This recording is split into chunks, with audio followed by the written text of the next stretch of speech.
नमस्कार. श्री स्वामी समर्थ. अवधूत चिंतन. श्री गुरुदेव दत्त. तर आज आहे माघी अमावस्या. तर या दिवशी काय सेवा करायच्या, काय उपाय करायचे, तर ते मी आज तुम्हाला सांगणार आहे. तर व्हिडिओ नक्की बघा. तर सर्वप्रथम तुम्हाला सकाळी उठल्यानंतर ना, आज अमावस्या सकाळी 8:55 चालू होणार आहे. तर बघा तुम्हाला त्याच्या आधी म्हणजे आज आणि उद्या गुरुवार, आज आणि उद्या शुक्रवार, तर 2 दिवस तुम्हाला काय करायचं आहे सेवा, तर ते मी तुम्हाला सांगते. तर सर्वप्रथम तुम्हाला नाही का, अमावस्याच्या दिवशी सकाळी लवकर उठून तुम्हाला पंचगव्य अंगाला लावून, जसं उठणं आपण लावतो तसंच पंचगव्य अंगाला लावून त्याने अंघोळ करायची असते, स्नान करायचे असते. आणि जरी तुम्हाला कोणत्याही तीर्थस्थानावरती जाणं झालं असतं, तिथेही तुम्ही पंचगव्य घेऊन अंघोळ करू शकता. जर असं म्हणतात की जेव्हा आपल्या मनात काही निगेटिव्ह विचार किंवा काही आजार आपल्या बरोबर सारखे वारंवार असतील, तर त्यासाठी आपल्याला हे पंचगव्याने अंघोळ केलेली चांगली असते. त्याच्यामुळे तुम्हाला पंचगव्याने अंघोळ नक्की अमावस्याच्या दिवशी करायची आहे. त्याच्यानंतर ना तुम्हाला आपल्या घरातील जे काही जाळे असतील ते काढायचे आहेत. तुमचे दुकान किंवा ऑफिस तिथेही तुम्हाला स्वच्छता करायची आहे. कारण असं म्हणतात की जेव्हा अमावस्याच्या दिवशी तुम्ही हे जेव्हा घरातले जे काही जाळे किंवा जे काही घाण असतात ते घराबाहेर काढताना, तर तेव्हा त्याच्याबरोबर आपल्या घरातली निगेटिव्ह ऊर्जा किंवा निगेटिव्ह ऊर्जा सुद्धा घराबाहेर जात असते. तर त्याच्यासाठी तुम्हाला ह्या सगळ्या सेवा म्हणजेच हे सगळे उपाय तुम्हाला करायचेच आहेत त्या दिवशी. आणि जर तुमचं दुकान चालत नसेल किंवा ऑफिसमध्ये काही ना काही प्रॉब्लेम असतील, तर तुम्हाला कोणता उतारा करायचा आहे किंवा घरात सारखी कटकटी भांडणं असतील, तर त्यासाठी कुठला उतारा करायचा आहे, तर ते मी आज तुम्हाला सांगणार आहे. तर व्हिडिओ नक्की बघा. तर तुम्हाला सुरुवातीला घरात जे काही तुटलेले फुटलेले भांडे असतील किंवा जे काही भंगार जमा झालेला असेल, तर ते अमावस्येच्या दिवशी तुम्हाला हे सगळं बाहेर काढायचं आहे. घर एकदम चकाचक करायचं आहे. आणि त्याच्यानंतर तुम्हाला फरशी पुसून घ्यायची. तर फरशी पुसताना काय करायचं, सुरुवातीला पाण्यात गोमूत्र थोडं टाकायचं, हळद आणि खडं मीठ तुम्हाला टाकायचं. जर सेंधा मीठ असेल तर अतिउत्तम. तर ते तुम्हाला खडं मीठ घ्यायचं आहे आणि ते त्या पाण्यात टाकायचं आहे. फ्लोअर क्लिनर असं तेही तुम्हाला टाकायचं आहे. आणि त्याच्यानंतर ना जर लिंबू असेल तर ते देखील तुम्ही त्यात टाकू शकता. आणि ह्या सगळ्यांनी तुम्हाला फरशी पुसून घ्यायची आहे, आपले फ्लोअर पुसून घ्यायचं आहे. त्याने काय होतं, तर घरातली जी काही निगेटिव्ह ऊर्जा असते, तर ते घराबाहेर जाते आणि घरातलं वातावरण ही पॉझिटिव्ह होतं, आनंदी होतं. तर हे सगळ्या सेवा तुम्हाला करायच्या आहे. त्याच्यानंतर देवपूजा झाल्यानंतर तुम्हाला उंबरठा पूजन, उंबरठ्याला लेपन करायचं आहे, हळदीचं लेपन करायचं आहे तुम्हाला.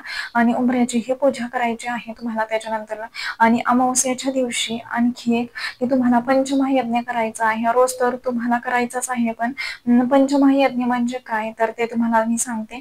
जर आपल्या बरोबर आपण जन्मताच कितीतरी दोष आपल्या बरोबर आपण घेऊन येत असतो, तर त्यासाठी आपल्याला हे उपाय अमावस्याच्या दिवशी करायचेच आहेत आवर्जून. आणि रोज केले तर आपल्याला जे काही वैर किंवा जे काही आपण आपल्या जन्माबरोबर पहिल्या जन्माचे जे काही वैर किंवा शत्रू हे काही घेऊन आलेलो असतो ना, तर ते आपण ऋण फेडण्याचं काम म्हणजेच पंचमहायज्ञ असतं. तर जेव्हा आपल्याकडून पूर्वजन्मात जे काही आपल्याकडून घडलेलं असतं किंवा ह्या जन्मात, तर आपल्याला ते ह्याद्वारे फेडता येतं. तर पंचमहायज्ञ म्हणजे काय, तर देवयज्ञ, ऋषीयज्ञ, मनुष्ययज्ञ, पितृयज्ञ आणि भूतयज्ञ. तर हे आपल्याला करायचं असतं. देवयज्ञ म्हणजे तुम्हाला अग्नीला तूप द्यायचं असतं. आता काही पहिल्यासारखी चुली वगैरे राहिलेल्या नाहीयेत.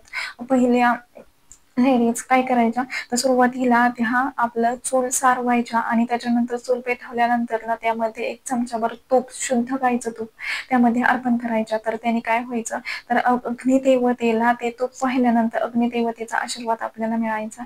तर आता ते पद्धत पूर्णपणे बंद झाली, आपल्याकडे चुली नाहीये. तर आता आपल्याला काय करायचं आहे, तर तुम्हाला सुरुवातीला एक कागद घ्यायचा छोटासा, त्याला एक छोटंसं म्हणजे बोट नसतं पुसून घ्यायचं तुपाचं. आणि सकाळी स्वयंपाक करायच्या आधी तुम्हाला ते पेटवायचं आहे, म्हणजेच तुमचा देवयज्ञ पूर्ण झाला. त्याच्यानंतर ऋषीयज्ञ, तर गायीला दिवसभरात कधीही दिलं तरी चालेल किंवा 12च्या आत नंतर असं दिलं तरी चालेल. गायीला 1 घास तरी तुम्हाला पोळी द्यायची आहे किंवा जो काही भाजीपाला आहे तो दिला तरीही चालतो. पण तुम्हाला काही ना काही गाईला घास द्यायचा आहे, तर त्याला ऋषी यज्ञ म्हणतात. आणि मनुष्य यज्ञ म्हणजे जो काही म्हणजे आपल्या घरात अतिथी येतात, पाहुणे येतात किंवा लहान मुले असतील, येत असतील, तर त्यांना आपल्याला चहा पाणी गोळ्या बिस्किट असं देऊन त्यांना खुश करायचं आहे, त्याला मनुष्य यज्ञ म्हणतात. आणि पितृयज्ञ म्हणजे तुम्हाला 12 नंतर अमावस्येला तुम्हाला एक घास दही भात किंवा काही तुम्ही देऊ शकता. कावळ्याला द्यायचा आहे. आपल्या छतावरती आपल्याला एक घास अन्न ठेवायचं आहे कावळ्यांसाठी, त्याला पितृयज्ञ म्हणतात. कारण असं म्हणतात की जेव्हा आपण आपल्या पूर्वजांच्या स्मरणार्थ काही ना काही दान करतो, तर त्याचं खूप सारे पटीने आपल्याला आशीर्वाद त्यांचे भेटत असतात, असं म्हणतात. त्याच्यामुळे आपल्याला हे यज्ञ करायचंच आहे. आणि भूतयज्ञ दररोज आपल्याला जेव्हा तुम्ही फरशी पुसून झाल्यानंतर एका स्वच्छ ठिकाणी तुम्हाला थोडीशी चिमटभर साखर तिथं ठेवायची आहे. आपल्या घरात मुंग्या असतातच, जिथं मुंग्या येतात तिथं स्वच्छ जागेत भिंतीच्या कडेला तुम्हाला चिमटभर साखर ठेवायची आहे, तर त्याला भूतयज्ञ म्हणतात. हे सगळे हे यज्ञ जेव्हा आपण करतो ना, तर कोणतीच आपल्याला अडचण येत नाही. आणि अमावस्येला तुम्हाला ह्या सगळ्या सेवा ह्या आवर्जून करायच्याच आहेत.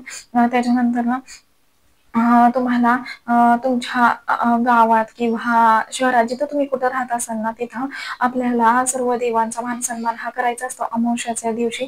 तर तो कसा करायचा, तर ते देखील मी आज तुम्हाला सांगणार आहे. तर तुमच्या इथं देवीचं मंदिर असेल जवळपास, तर तिथं जाऊन तुम्हाला दही भाताचा नैवेद्य दाखवायचा आहे. फुलं नारळ असं फोडून यायचं आहे, तिथं हार वगैरे व्हायचा आहे. तर ते देवीला झालं. त्याच्यानंतर ना तुम्हाला जिथं तुमच्या शेतात किंवा तुमच्या जवळ घराजवळ कुठेही म्हसोबा असेल, तर तुम्हाला त्यांचा मान सन्मान करायचा आहे. तर तिथं तुम्हाला दही भाताचा नैवेद्य, त्याच्यानंतर नारळ फोडायचा, पण तो आपल्या घरी आणायचा नाहीये आपल्याला.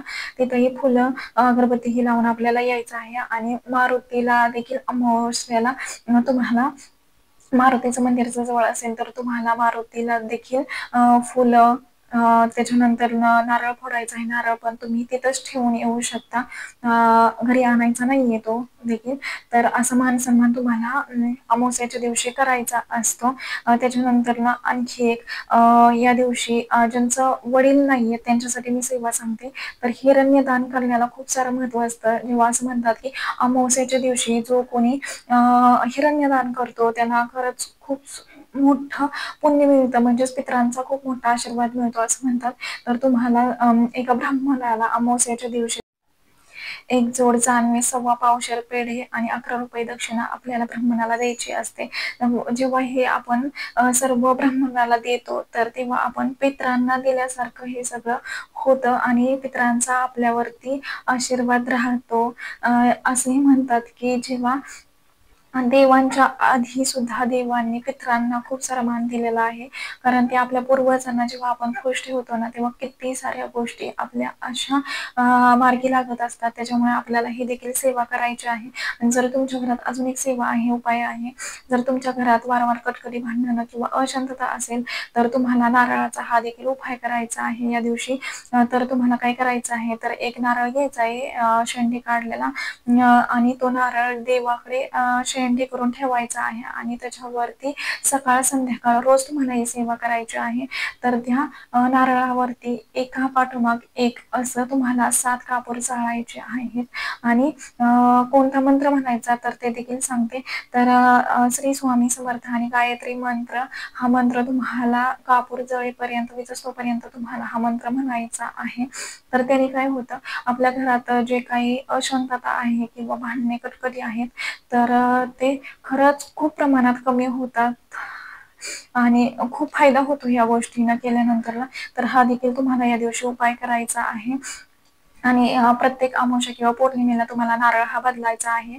आणि तो बदललेला नारळ तुम्हाला फोडून सगळ्यांनी प्रसाद म्हणून खायचा आहे. आणि जर नारळ खराब झाला तर तुम्हाला तो विसर्जन करायचा आहे. आणि आणखी एक नारळाचा उपाय मी तुम्हाला सांगते. जर तुमच्या घरात एखादी व्यक्ती, मी मागे देखील तुम्हाला एका व्हिडिओमध्ये सांगितलं होतं, तर तुमच्या घरात एखादी व्यक्ती वारंवार आजारी पडत असेल किंवा तुमचं स्वतःचं घर आहे तरी सुद्धा तुमच्या घरात काही ना काही ग्रहदोष लागलेले आहेत, तर त्यांच्यासाठी काय उपाय करायचा तर ते देखील मी तुम्हाला सांगते. किंवा तुमचं ऑफिस आहे, दुकान आहे, तर त्यासाठी ही सेवा केलेली, उपाय केलेला खूप म्हणजे खूप म्हणजे ह्याचा ठरतो. खूप सारे बदल घडतात त्या उपायाने. तर तो उपाय कोणता आहे, तर आपल्याला एक नारळ घ्यायचा आहे आणि सुक्या सेंदुराने आपल्याला त्यावरती त्रिशूळ काढायचा आहे आणि घरावरती, दुकानावरती, ऑफिसवरती आपल्याला हा उपाय करायचा आहे. जर तुमचं स्वतःचं घर असेल तरच करा, कारण आपण आपलं घर असेल तर केलेलं बरं, कारण आपण एवढ्या सगळ्या सेवा अमावस्याला करतो. कारण की जेव्हा असं म्हणतात आपलं स्वतःचं घर नसेल तर ह्या सेवा करण्यात काहीच अर्थ नसतो, कारण ज्या काही सेवा असतात त्यांचं सगळं म्हणजे जे काही हे असतं, त्रास असतो तो आपण स्वतः आपल्या स्वतःच्या अंगावरती घेत असतो. त्याच्यामुळे ज्यांचं भाड्याचं घर आहे त्यांनी हा उपाय करायचा नाही. ज्यांचं स्वतःचं घर आहे, ऑफिस, दुकान असेल त्यांच्यासाठी हा उपाय सांगते मी. तर तुम्हाला सुरुवातीला एक नारळ घेऊन त्याच्यावरती सुक्या सिंदुराने त्रिशूळ काढायचा आणि नारळ हा दरवाजाकडे तोंड करून म्हणजे असं धरायचं तुम्हाला आणि वरून खाली असं 7 वेळा उतारा करायचा आणि श्री स्वामी समर्थ, श्री स्वामी समर्थ तुम्हाला म्हणत 7 वेळा उतारा करायचा आहे. आणि हा नारळ तुम्हाला जिथं कोणी जाणार नाही किंवा तो नारळ ओलांडला जाणार नाही अशा ठिकाणी तुम्हाला हा नारळ फेकून यायचा आहे. कचरा कुंडीत तुम्हाला हा नारळ टाकायचा आहे. तर ह्या नारळाचा उपाय तुम्ही स्वतःचा घर, दुकान, ऑफिस ह्याच्यावरती तुम्हाला हे करायचं आहे. आणि आणखी एक सेवा आहे अमावस्याची. तर प्रत्येक अमावस्याला तुम्हाला प्रदोष काळात संध्याकाळी तुम्हाला ही सेवा करायची आहे. तर हातात थोडीशी मोहरी घ्यायची आहे, चिमटभर. उजव्या हातात तुम्हाला मोहरी घ्यायची आहे आणि 11 वेळा कालभैरव अष्टक म्हणायचं आहे आणि 11 वेळा वेदोक्त भाल्लासुक्त म्हणायचं आहे. आणि सगळी सेवा झाल्यानंतर तुम्हाला ते मोहरी आपल्या घराच्या सगळ्या कोपऱ्यांमध्ये टाकायचे श्री स्वामी समर्थ म्हणत. तर तो देखील उपाय खरंच खूप महत्वाचा आहे केलेला. खूप फायदा होतो आपल्याला आणि तुम्ही स्वतः करून बघा. मीही करते. खरंच खूप सारे बदल घरात घडतात. त्याच्यामुळे मी हा तुम्हाला उपाय सांगत आहे. तर नक्की करा आणि व्हिडिओ आवडला असेल तर लाईक करा, शेअर करा आणि चॅनेलवरती नवीन असाल तर सबस्क्राईब करा. धन्यवाद. श्री स्वामी समर्थ.